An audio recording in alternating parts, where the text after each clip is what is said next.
I built my own ginormous patio in my backyard in 3 days and saved £5,450. Let me show you how.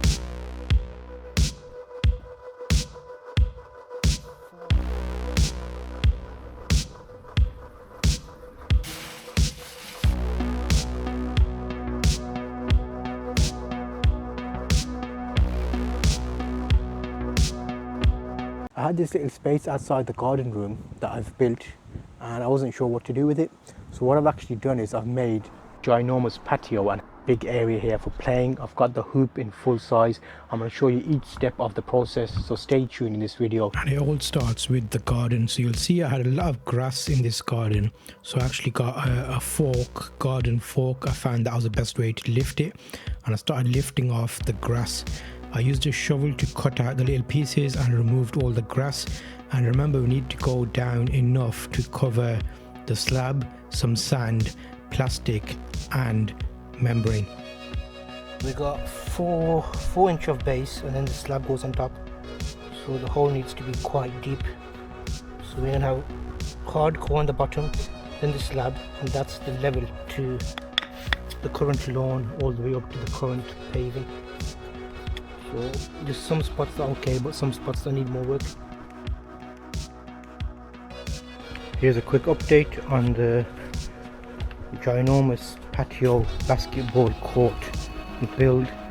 So in 3 hours I was able to dig out, just you can see here, one full channel there that's 7 meters long, 7 meters, and one channel quite thick, but all the way over there, which is 5 meters, so 5 by 7.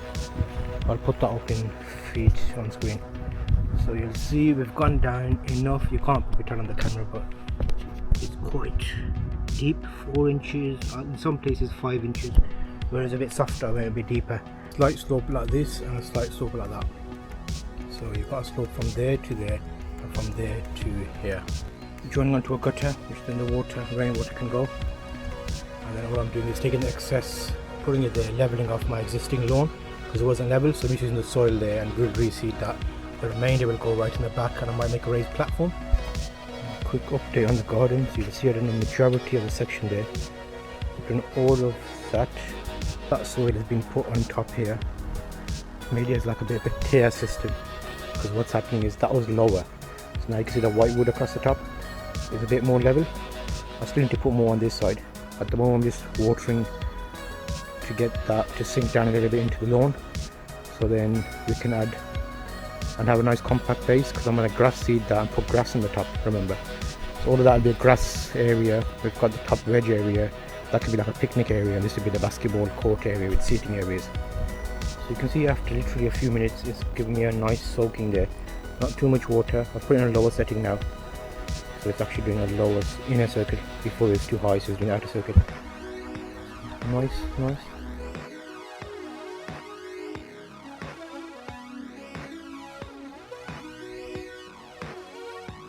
So we've got 3 foot,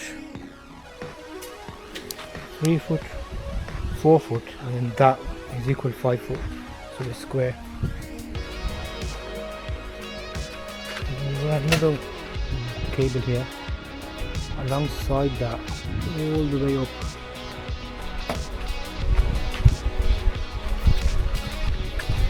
to here, and then that is the measurement of all the slabs, and across there to there, and that all the way down. And we checked here as well, that matches the squareness. And from here we go all the way along there. Once we had all the cables laid out and the placement, I was basically getting the hard core down. So the first layer after digging down is hard core, which is basically a mix of rubble, stones and granite dust and sand, just to make a nice compact layer for the base.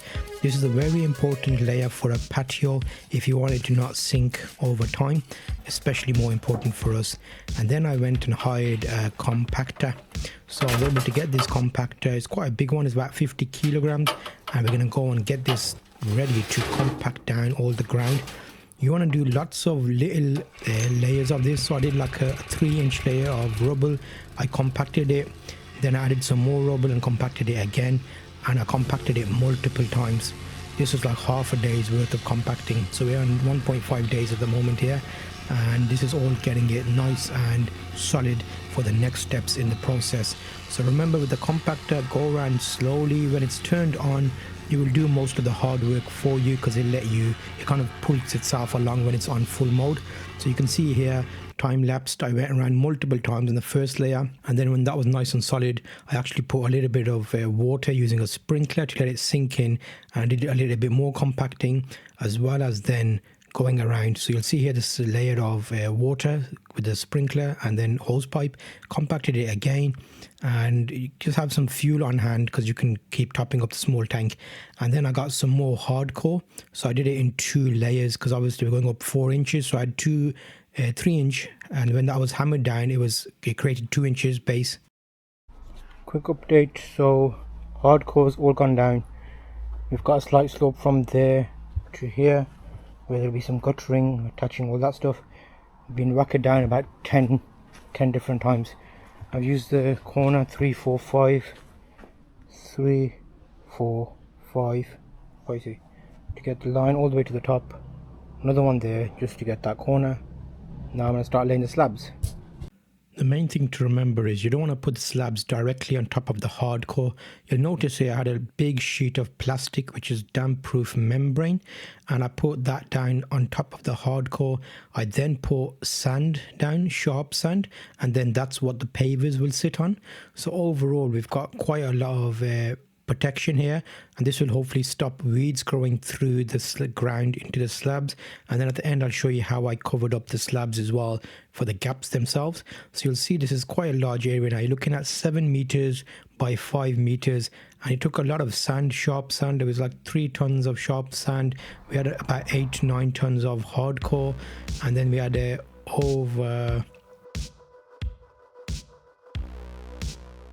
Quick status update on the paving. So when it rains, luckily it did rain, we can see water pool, not too bad, at most it's 1 inch, so we can sort that out, because ideally we want all the water to come here into the drain. And you'll see with any setup you want hardcore, which is yellow stuff on the bottom, then you want a plastic sheet like this, stops the sand mixing with the hardcore and also creates a weed membrane. Then you want sand, which you can see here, inch of sand.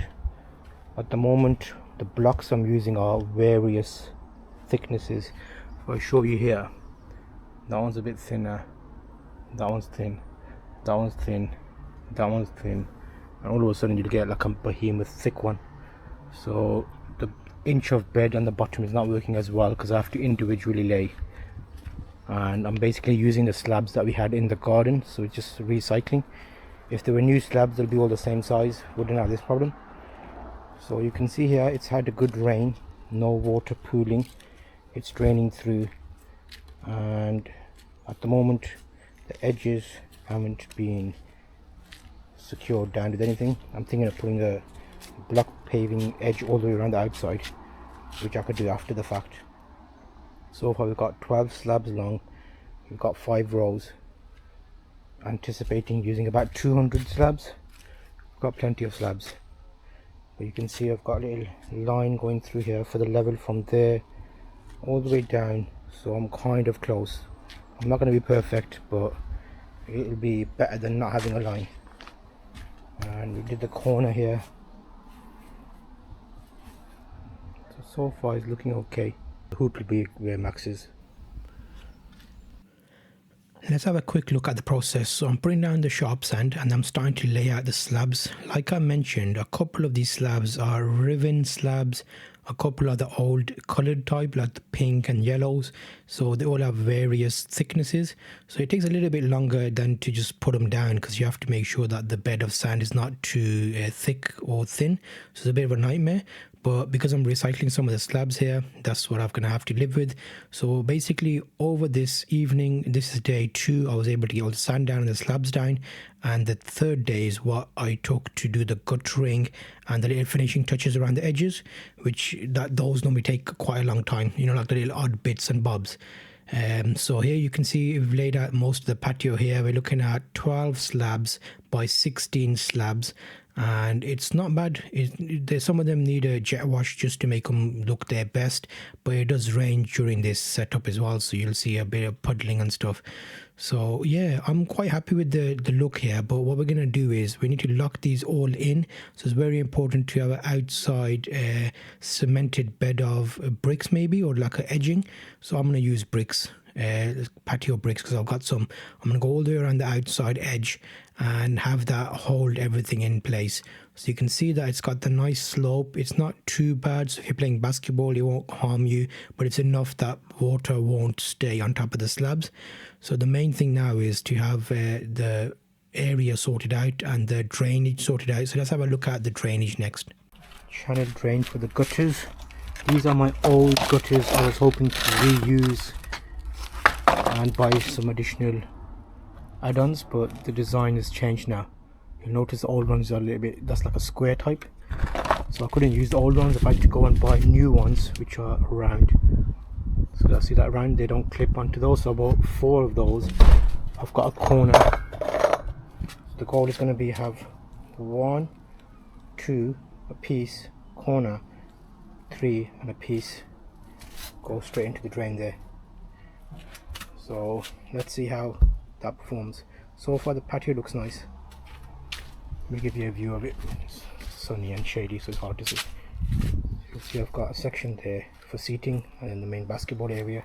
I needed to join the channel drains onto the main gutter, so used the angle grinder and also cut out a few pieces to sort that out. And the hoop's being prepared. That's going to be the hoop. I've got big beams to hold it in the middle here. So we had a little bit of a shower, so I had to get a jacket on. What I got is these metal spikes. They're like 2 foot long, and you hammer them into the ground, and then you can actually put a timber into them and screw them in place, and that's what's going to be holding the basketball rim. Look at this beauty.